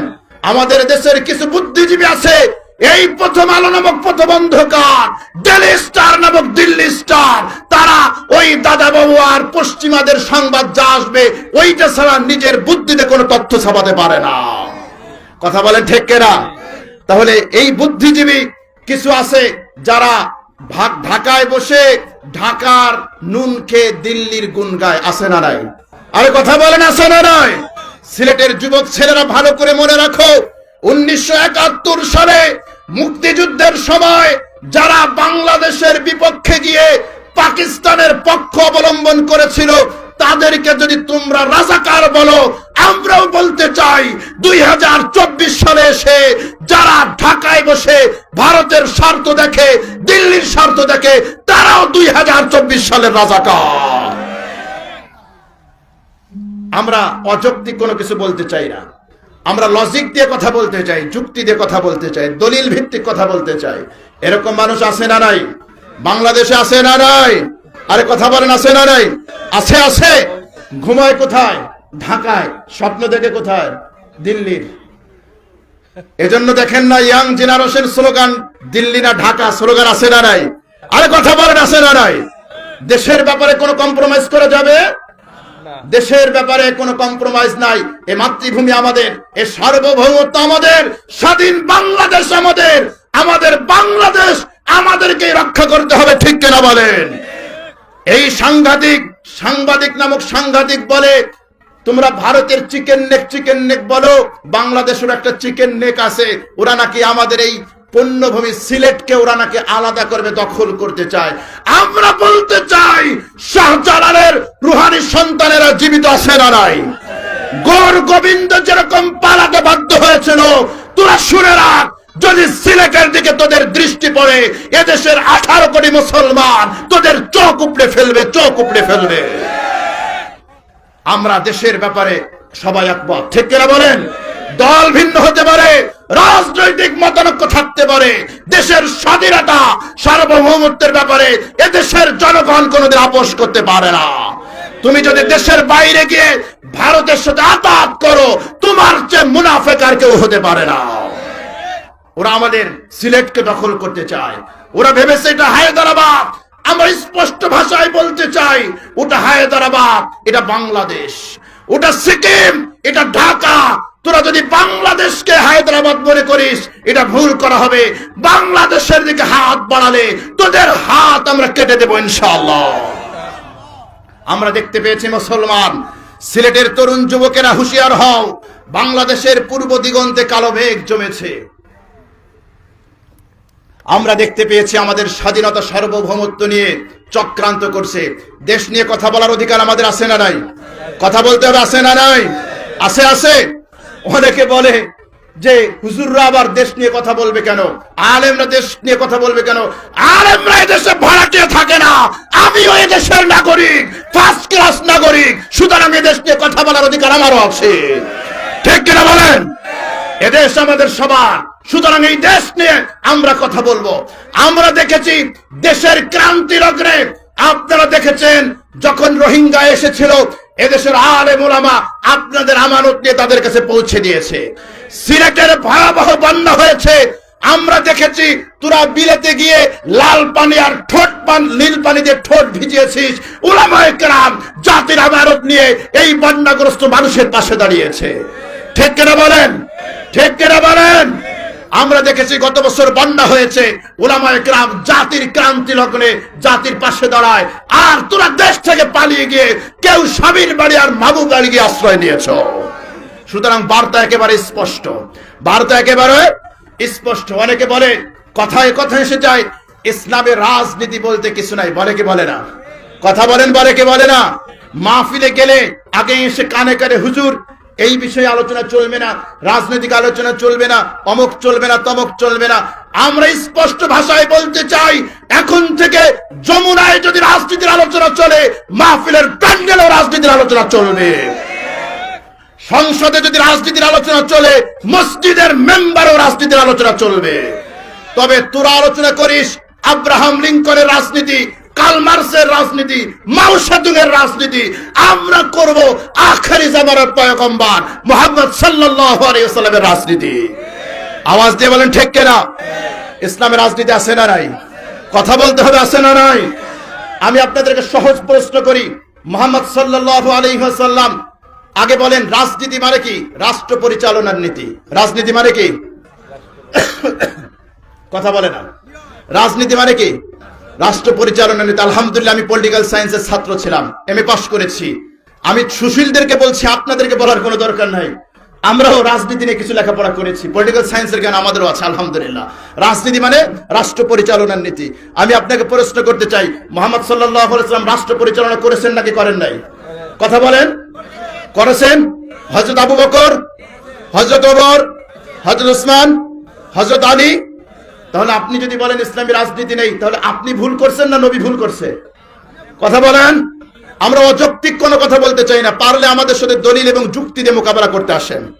পিছনে বিয়ে বিড়ালের মতো মেউ মেউ করলে চলবে না, আমরা দলিল এবং যুক্তি দিয়ে কথা বলতে চাই। যদি কেউ চ্যালেঞ্জ গ্রহণ করেন, আমাদের সামনে আসেন, দলিল নিয়ে আসেন, লজিক নিয়ে আসেন। যদি আখেরি জামানার পয়গম্বর মুহাম্মদ সাল্লাল্লাহু আলাইহি ওয়াসাল্লাম তিনি রাষ্ট্র পরিচালনা করে থাকেন, আবু বকর করে থাকেন, ওমর করে থাকেন, আলী করে থাকেন, উসমান করে থাকেন, তাহলে সেই রাজনীতি করার অধিকার মুসলমানের সন্তানেরও আছে। আপনি এদেশে বঙ্গবন্ধু শেখ মুজিবুর রহমানের আদর্শে রাজনীতি করতে পারেন, আপনি কার্ল মার্কসের আদর্শে রাজনীতি করতে পারেন, প্রেসিডেন্ট জিয়াউর রহমানের আদর্শে রাজনীতি করতে পারেন, আব্রাহাম লিঙ্কনের রাজনীতি যদি করতে পারেন, মুসলমানের বাচ্চা হিসেবে নবীর আদর্শে রাজনীতি করার অধিকার আমাদেরও আছে, আমাদেরও আছে। আওয়াজ দিয়ে বলেন ঠিক কিনা? ইসলাম, ওরা ইসলামকে মুষ্টিমেয় কিছু মূলনীতিতে আবদ্ধ করতে চায়। ওরা সেকুলারিজমের ট্যাবলেট গিলেছে। এই সেকুলারিজম আপনাদেরকে বুঝালে বুঝবেন না। সেকুলারিজম বলতে বোঝায় কি? শুধুমাত্র নিজের ব্যক্তি কেন্দ্রিক ইবাদত। নামাজ পড়ো, ওকে। রোজা রাখো, ঠিক আছে। মাদ্রাসা করবা, সমস্যা নাই, দরকার হয় আমেরিকার ডলার এসে তোমার মাদ্রাসা করে দেবে, কোনো সমস্যা নাই। খানকা দরকার, তাও দিব, সমস্যা নাই। যখনই আপনি বলবেন বাংলাদেশ কেন পৃথিবীর রাষ্ট্রগুলোকে শরিয়া আইন প্রচলিত করতে হবে, শরিয়া আইন অনুযায়ী বিচার করতে হবে, কোরআনের শাসন কায়েম করতে হবে, তখন আপনার ভাগ্যে জুটবে আপনি জঙ্গি, আপনি সন্ত্রাসী, আপনি মৌলবাদী। ঠিক কিনা বলেন? ঠিক কিনা বলেন? ইসলামকে বিজয়ী করার মিশন রাসূলের ছিল কি ছিল না? হুয়াল্লাযী আরসালা রাসূলাহু বিল হুদা ওয়া দীনিল হক লিইয়ুযহিরাহু আলাদ দীনি কুল্লি ওয়া কাফা বিল্লাহি শাহীদা। তিনি ওই সত্তা যিনি তার রাসূলকে পাঠিয়েছেন হক দিন দিয়ে, সত্য দিন দিয়ে, যাতে করে এই দিনকে তিনি বিজয়ী করতে পারেন, আল্লাহর জমিনে আল্লাহর দিনকে এস্টাবলিশ করতে পারেন। এটা রাসূল প্রেরণের অন্যতম একটি উদ্দেশ্য ছিল।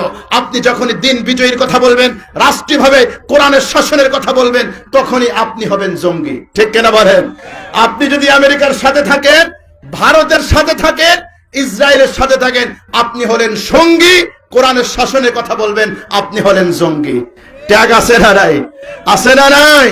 তাহলে বলেন, ইসলাম কি পূর্ণাঙ্গ নাকি অপূর্ণাঙ্গ? বুঝেন না এই কথা? আমার কথা কি খুব কঠিন হয়ে যাচ্ছে? আপনারা বুঝতেছেন? আরে ভাই, ফজিলতের রস তো বহুত শুনবেন, আমলের রস বহুত শুনবেন, অনেক উলামায়ে কেরাম আছেন। এগুলো আমাদের ঈমান আকীদার সাথে সম্পর্ক, এই চক্রান্ত সম্পর্কে আমাদের জানার দরকার আছে না নাই? জোরে বলেন, আছে না নাই? আছে, আছে। তাহলে বলেন, আমি আপনাদেরকে জিজ্ঞেস করতে চাই, ইসলাম কি কমপ্লিট না আনকমপ্লিট? যদি বলেন কমপ্লিট, তাহলে ব্যক্তি জীবন, সামাজিক জীবন, রাজনৈতিক জীবন, আন্তর্জাতিক জীবন, প্রত্যেকটা ক্ষেত্রে কোরআনের সমাধান আছে না নাই? জোরে বলেন, আছে না নাই? যদি কোনো ব্যক্তি মনে করে ইসলাম শুধু ব্যক্তি জীবনের জন্য, সমাজ রাষ্ট্রের জীবনের জন্য ইসলাম নয়, আমরা বলবো ইয়ার সরি, আপনাকে আমরা মুসলমান বলতে পারলাম না। Islam is the complete code of life. ইসলাম হচ্ছে পূর্ণাঙ্গ জীবন বিধান। আপনার জন্ম থেকে মৃত্যু পর্যন্ত, দুলনা থেকে কবর পর্যন্ত, আপনার ব্যক্তি, আপনার পরিবার, আপনার সমাজ, আপনার রাষ্ট্র, আপনার আন্তর্জাতিক পরিসর, প্রত্যেকটি ক্ষেত্রে ইসলাম সমাধান দিয়েছে। এর সমাধান যদি মানতে পারেন, আপনি মুসলিম। আর যদি মানতে না পারেন, আপনি টাটকা মুনাফিক। এরকম মুনাফিক আছে না নাই? আছে না নাই? এতক্ষণ পর্যন্ত যুক্তি শোনাচ্ছে, বা দলিল শোনেন। আল্লাহকে দিন পরিপূর্ণ করেছে না করেন নাই? জোরে বলেন। আল ইয়াউমা আকমালতু লাকুম দীনাকুম ওয়া আতমামতু আলাইকুম নি'মাতি। আমার আল্লাহ বলছেন, আজ আমি এই দিনকে পূর্ণাঙ্গ করে দিলাম। তোমার ব্যক্তি জীবনে যা দরকার আমি কোরআনে দিয়েছি, পরিবারের জন্য যা দরকার কোরআনে দিয়েছি, সমাজের জন্য যা দরকার কোরআনে দিয়েছি, রাষ্ট্রের জন্য যা দরকার কোরআনে দিয়েছি, আন্তর্জাতিক পরিসরে যা দরকার কোরআনে দিয়েছি। আল্লাহ বলছে দিন পূর্ণাঙ্গ। আর কোন মুনাফিক যদি বলে না ইসলাম পূর্ণাঙ্গ নয়, তাহলে আমরা বলবো তুমি মুসলমান পরিচয় দেওয়ার কোন অধিকার তোমার নাই। ঠিক কিনা বলেন? আরো যারা বলেন ঠিক কিনা? তাহলে ইসলামের রাজনীতি আছে না নাই? শাসনকর্তা, শাসন, প্রশাসন আছে না নাই? বিচার ব্যবস্থা আছে না নাই? আছে, আছে। এখন যদি কোনো ব্যক্তি বলে যে ইসলামের রাজনীতি, ইসলামের শাসন ক্ষমতা, রাষ্ট্র পরিচালনা, বিচার ব্যবস্থা নাই, তাহলে আমরা বলবো ভাই, হয় আপনি অজ্ঞ মূর্খ, না হলে আপনি শিক্ষিত শয়তান ছাড়ার কিছু নয়। ঠিক কিনা বলেন? এরকম শিক্ষিত শয়তান আমাদের সমাজে আছে না নাই? আছে, আছে, আছে। আল্লাহ রাব্বুল আলামিন বলছেন, আল্লাযীনা ইম্মাক্কান্নাহুম ফিল আরদি আকামুস সালাহ ওয়া আতাউজ যাকাত ওয়া আমারু বিল মা'রুফ ওয়া নাহাউ আনিল মুনকার। আমি যদি তাদেরকে রাষ্ট্র ক্ষমতা দেই, তাহলে রাষ্ট্র ক্ষমতা, রাজনীতি যদি না থাকে, তাহলে আল্লাহ রাজনীতির কথা কেন বললেন? কথা কয় না। রাষ্ট্র ক্ষমতার কথা কেন বললেন? আমি যদি তাদেরকে রাষ্ট্র ক্ষমতা দেই, জমিনে কর্তৃত্ব দেই, এক নাম্বার আকামুস সালাহ, সালাত কায়েম করবে। দুই নাম্বার ওয়া আতাউজ যাকাত, যাকাত প্রতিষ্ঠা করবে, আদায় করবে। তিন নাম্বার ওয়া আমারু বিল মা'রুফ, তারা সৎ কাজের আদেশ করবে। চার নাম্বার ওয়া নাহাউ আনিল মুনকার, তারা অসৎ কাজে বাধা দেবে। দুইটা মিলে হলো দুষ্টের দমন হবে, শিষ্টের পালন হবে। যদি আমরা আধুনিক পরিভাষায় বলি, আইনের শাসন কায়েম হবে। রাষ্ট্রে যখন নামাজ সবাই পড়বে, নৈতিক গুণাবলীতে গুণান্বিত হবে, অশ্লীলতা বিদায় নেবে। রাষ্ট্র যখন যাকাত ঠিকমতো আদায় করা হবে, দারিদ্র্য বিমোচন হবে। রাষ্ট্র যখন আইনের শাসন প্রতিষ্ঠা হবে, স্বাধীনতা, ন্যায় বিচার নিশ্চিত হবে। আর কোন রাষ্ট্রে যখন নাগরিকরা নৈতিক গুণাবলীতে গুণান্বিত, দারিদ্র্য বিমোচিত, ওই রাষ্ট্র যখন ন্যায় বিচার নিশ্চিত, ওইটা হবে কল্যাণ রাষ্ট্র। ঠিক কেনা বলে? তাহলে কল্যাণ রাষ্ট্রের মূলনীতি কোরআনে আছে না নাই? আরে যুবকরা কথা বলা আছে না নাই? সুতরাং ওরা গ্রাম্য কাউকে ভুলভাল বুঝাইতে পারে, আমরা মুসলমান যেন ওদের পাতা ফাঁদে পা না, কথা বলেন, পা না দেই। যাই হোক, আমরা যেটা বলছিলাম যে মিডিয়ার অপপ্রচার বাংলাদেশ নিয়ে আছে, তো আছে, আছে। আপনারা দেখবেন ওই যে কি শাহজাহান একটা ছিল, ট্রাম্পের কাছে গিয়ে বাংলাদেশ থেকে বিচার দিছিল, আছে না নাই? আরে আছে না নাই? আমারে একদিন বলে এক টকশোতে আমাকে প্রশ্ন করা হলো, আপনারা মোল্লা মৌলবীরা মন্দির ভাঙেন, আপনারা সংখ্যালঘু নির্যাতন করেন। আমি যখন পাল্টা চ্যালেঞ্জ করলাম, আজ পর্যন্ত এমন কোন ইতিহাস যদি আপনার কাছে থাকে, কোন আলেম মন্দিরে হামলা করেছে, মূর্তি ভেঙেছে, কোন আলেম বলেছে, আমাকে বলেন। আপনি যদি প্রমাণ দিতে পারেন, দুনিয়ার কেউ কিছু না বললেও আমি হাইকোর্টে গিয়ে তার বিরুদ্ধে মামলা করব। এরকম এক্সাম্পল আছে? জোরে বলেন আছে? নাই। আমি বলেছিলাম বাংলাদেশে যত সংখ্যালঘু নির্যাতন হয়েছে, সেই রাবুর হামলা বলেন, যশোরের মালাপাড়ার হামলা বলেন, বৌদ্ধবিহার হামলা বলেন, প্রত্যেকটার সাথে রাজনৈতিক নেতারা জড়িত, ঠিক কিনা বলেন? আমি বলেছিলাম বাংলাদেশ থেকে যেই হিন্দুরা পালিয়ে গিয়েছে, সেই হিন্দুদের জমি আর বাড়ি কারা দখল করেছে, যদি এটাকে তদন্ত করা হয় তাহলে হামলাকারী কারা এটা খুঁজে পাওয়া যাবে। কথা কয় না, ঠিক কিনা? আমাকে প্রশ্ন করলো 5ই আগস্টের পরে হিন্দুর বাড়ি হামলা হয়েছে। আমি চ্যালেঞ্জ করেছিলাম এই চিন্ময় কুমার দাসকে, খবরদার, কোন হিন্দুর বাড়ি হিন্দু হিসেবে হামলা হয় নাই। ঠিক কিনা বলেন? বুঝেন নাই? বুঝাইলে বুঝবেন। রাজনৈতিক নেতা, হিন্দু রাজনৈতিক নেতা, আপনি এতদিন পর্যন্ত রাজনৈতিক নেতার পরিচয়ে হালুয়া রুটি খেয়েছেন। রাজনৈতিক পরিবর্তন যখন হয়েছে, মুসলমান আওয়ামী লীগের নেতার বাড়ি হামলা হয়েছে নাকি হয় নাই? আরে কথা বলেন, হয়েছে নাকি হয় নাই? সুতরাং যদি কোন হিন্দুর বাড়ি হামলা হয়ে থাকে, ওটা রাজনৈতিক পরিচয়ের কারণে হয়েছে, ধর্মীয় পরিচয়ের কারণে হয় নাই।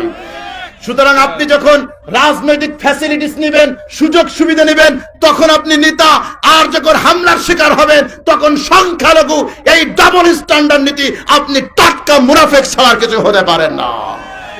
ঠিক কিনা বলেন? তাহলে হিন্দুদের বাড়ি যদি দুই একটা হামলা হয়ে থাকে, ওইটা কি ধর্মের কারণে হয়েছে, হিন্দুর কারণে হয়েছে? কার জন্য হয়েছে?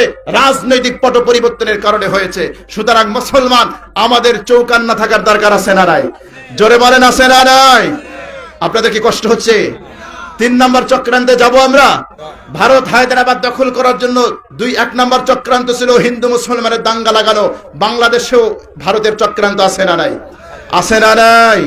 2 নম্বর চক্রান্ত ছিল মিডিয়ার অপপ্রচার, বাংলাদেশের বিরুদ্ধে ভারতের অপপ্রচার আছে না নাই?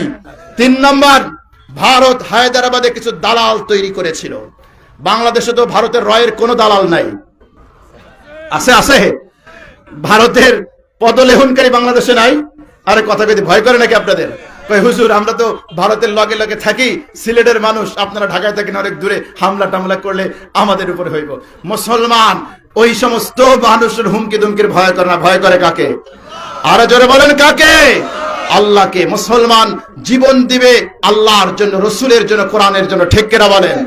আরো জোরে বলেন, ঠিক কিনা? ওই সমস্ত হুমকি ধমকি দিয়ে কোনো লাভ নাই। রক্ত দেওয়ার জাতি হলো মুসলমান জাতি। যারা কবরস্থানে ঘুমায় তাদেরকে মৃত্যুর ভয় দেখিয়ে লাভ নাই। মুসলমান রক্ত দিতে জানে।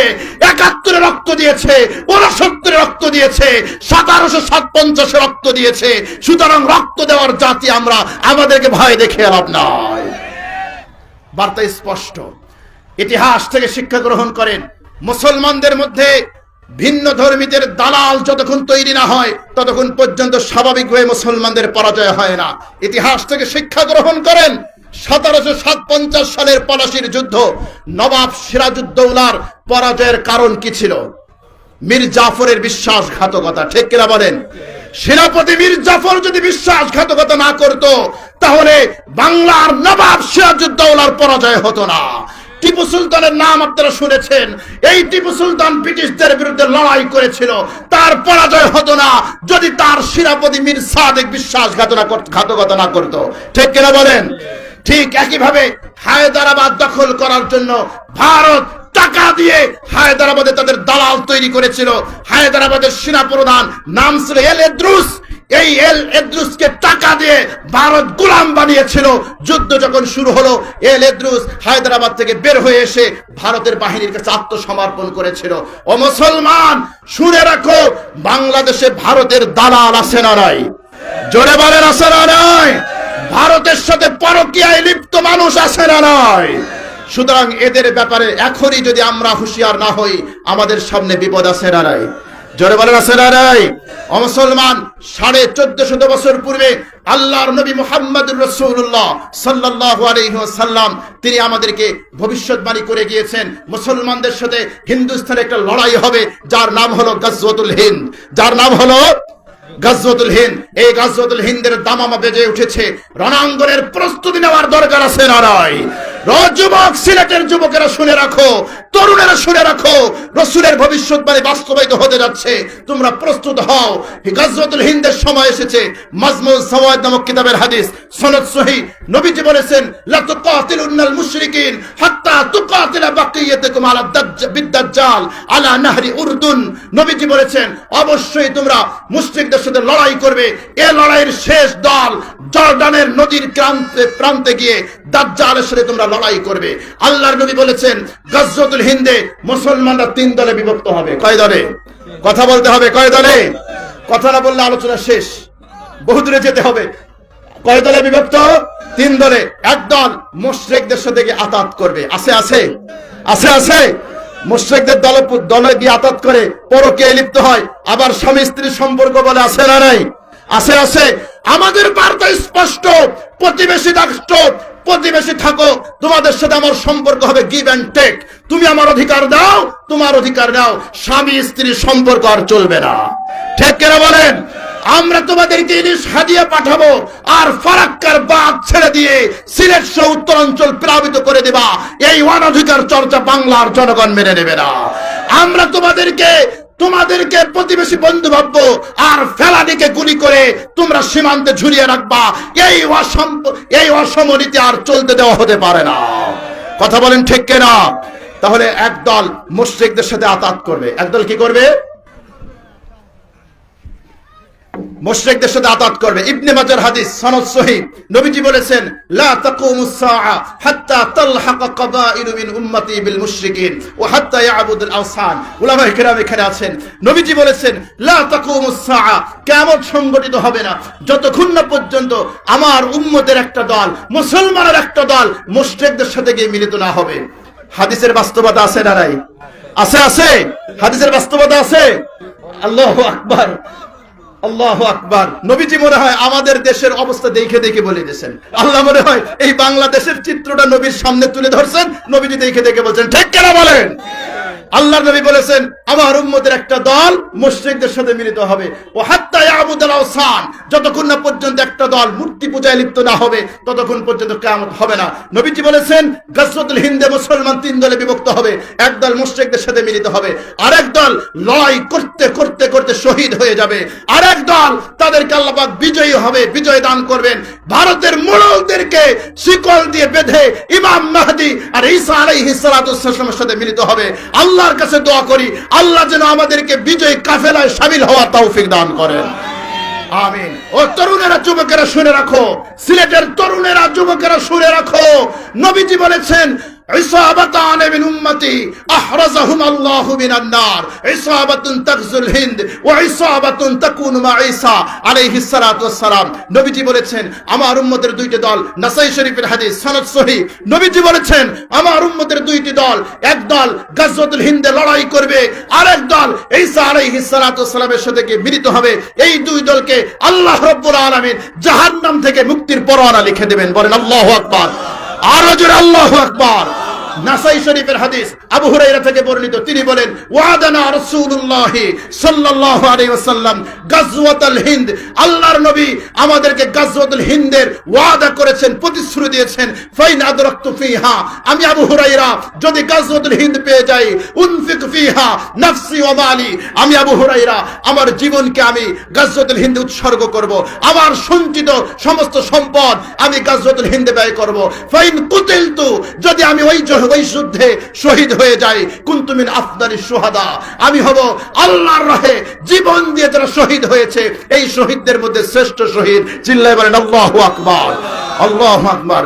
ফাইন আরজি, আর যদি আমি লড়াই করতে করতে শহীদ না হই, গাজী হয়ে ফিরে আসি, ফাআনা আবু হুরায়রা আল মুহাররার, আমি হব জাহান্নাম থেকে মুক্ত আবু হুরায়রা। চিল্লায় বলেন আল্লাহু আকবার, আল্লাহু আকবার।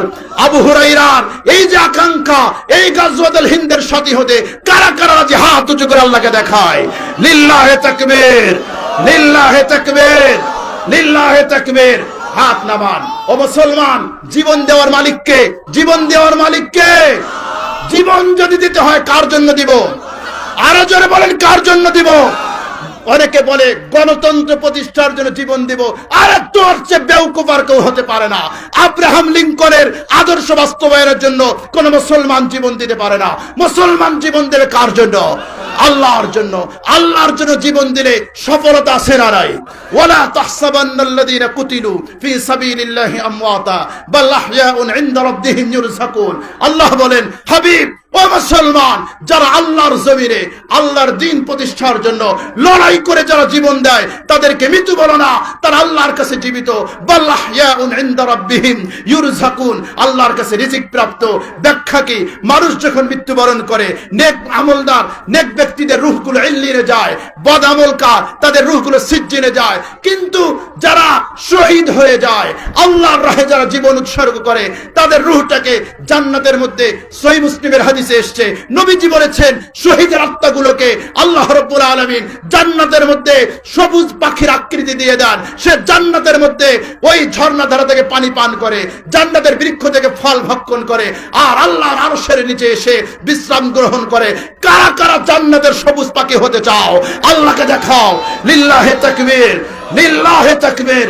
হাত নামাও ও মুসলমান। সাহাবায়ে কেরামের উত্তরসূরি আমরা সাহাবায়ে কেরাম আল্লাহর জমিনে আল্লাহর দ্বীন প্রতিষ্ঠার জন্য জীবন উৎসর্গ করাকে নিজেদের জন্য তারা সফলতা মনে করত। বুখারী শরীফের হাদিস, বীরে মাউনার হাদিস। উলামায়ে কেরাম এখানে আসেন, নজদ এলাকা থেকে একদল এসে, আবু মারা নামে একজন ব্যক্তি এসে রাসূলের কাছে বললেন, ইয়া রাসূলুল্লাহ, আপনি আমাদেরকে নজদবাসীদেরকে দাওয়াত দেওয়ার জন্য একটা বাহিনী প্রেরণ করেন। আল্লাহ রাসূল তার সামনে ইসলাম প্রচার করলেন। তিনি ইসলাম গ্রহণও করলেন না, অস্বীকারও করলেন না। আবু বারা বলেন, ইয়া রাসূলুল্লাহ, নজদবাসীদের দাওয়াতের জন্য আপনি একটা কাফেলা পাঠান, একটা বাহিনী পাঠান। নবীজি বললেন, না না, নজদবাসীদের ব্যাপারে আমার আশঙ্কা আছে। আবু বারা বলে, আমি নিরাপত্তা দিচ্ছি। এটা বুখারী শরীফের লম্বা হাদিসের তরজমা আমি আপনাদেরকে শোনাচ্ছি। নবীজি বললেন, আচ্ছা ঠিক আছে। দুইটা রিওয়ায়াত এসেছে, এক রিওয়ায়াতে 40, বুখারীর রিওয়ায়াতে 70 জন। নবীজি 70 জনের একটা বাহিনী পাঠালেন, সবচেয়ে শ্রেষ্ঠ বাহিনী, যারা দিনের বেলা কাঠ কাটতো, রাতের বেলা নবীর কাছে দিন শিখতো, আসহাবে সুপার ছাত্র, অনেক ভালো মানুষ, কুররা বলা হয় তাদেরকে, তারা কারি ছিল। এরকম 70 জনের একটা বাহিনী আল্লাহর নবী পাঠালেন এই নজদবাসীদের দাওয়াত দেওয়ার জন্য। বীরে মাউনার কাছে গিয়ে এই কূপের কাছে যাওয়ার পরে কাফেররা, মুশরিকরা তারা তাদের সাথে বিশ্বাসঘাতকতা করলো, চতুর্দিক থেকে ঘিরে ধরলো। আল্লাহর নবী হারাম বিন মিলহান নামক একজন সাহাবী, যার কাছে উম্মে সুলাইমের ভাই, যার ব্যাপারে পরিচয় এসেছে, একটা চিঠি লিখলেন আমর বিন তুফাইলকে দেওয়ার জন্য।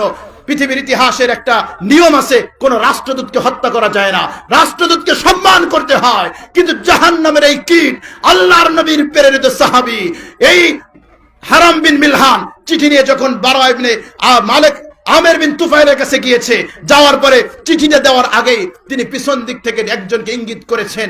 আবু বারা আমের বিন তুফাইল পিছন দিক থেকে ইঙ্গিত করেছে, অন্য একজন মুশরিক এই হারাম বিন মিলহান তার পিছন দিয়ে বর্ষার আঘাত করেছে। আঘাত এত জোরে করেছে, পিছন দিক থেকে আঘাত এই সামনের বক্ষ ভেদ করে বের হয়েছে। হারাম বিন মিলহান বুকে হাত দিয়ে দেখলেন এই জায়গা দিয়ে ফিনকি দিয়ে রক্ত বের হচ্ছে। তার হাতে যখন রক্ত লেগেছে, রক্ত দেখে তিনি বললেন, ফুস্তু রব্বিল কাবা, ফুস্তু রব্বিল কাবা, ফুস্তু রব্বিল কাবা, কাবার রবের শপথ, আমি সফল হয়েছি, আমি সফল হয়েছি। কেন বলেছেন? আল্লাহর দেওয়া জীবন আল্লাহর জমিনে আল্লাহর দ্বীনের জন্য উৎসর্গ হয়েছে, সুতরাং কাবার রবের শপথ, আমরা সফল হয়েছি। সুতরাং সফলতা এই জায়গায়, আপনি যদি জীবনটা আল্লাহর জন্য দিতে পারেন, আপনার জীবন সফল। এরকম জীবনের অধিকারী হতে কারা কারা রাজি? হাত উঁচু করে আল্লাহকে দেখায়। ও মুসলমান, হাত নামান, আমার হাতে সময় নাই, আমার হাতে সময় নাই।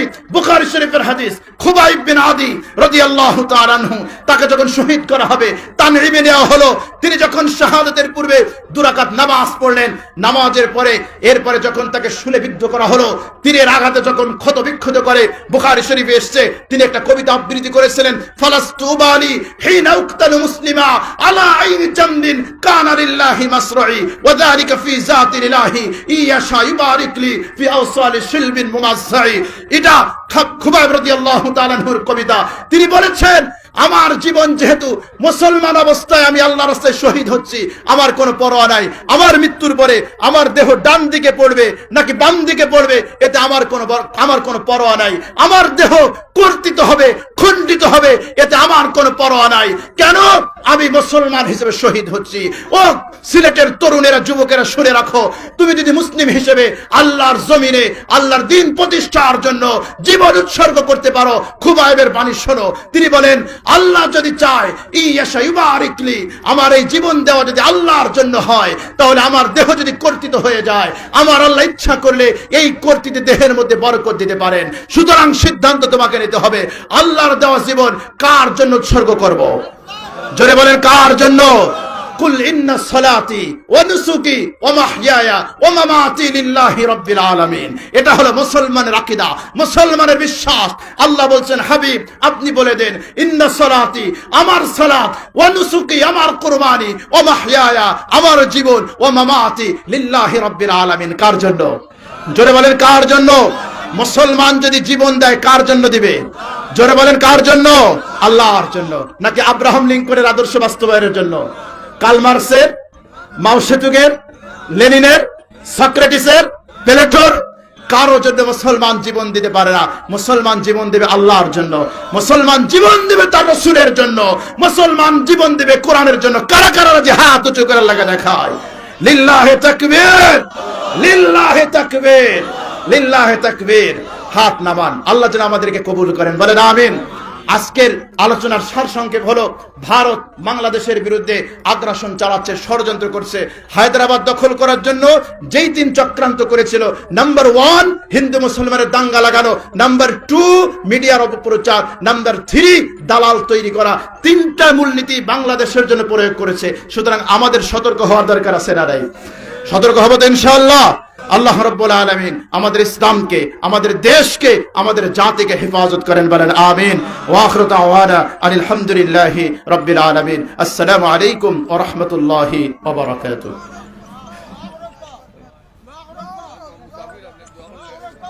দোয়া মুরব্বি করে, আমার গলা ব্যথা হয়ে গেছে। হুজুর প্লিজ কষ্ট আছে, মুখতাসার হইল সামান্য আদ্রকা আমরা মরবার গাটো আছি। আল্লাহ তাআলা আর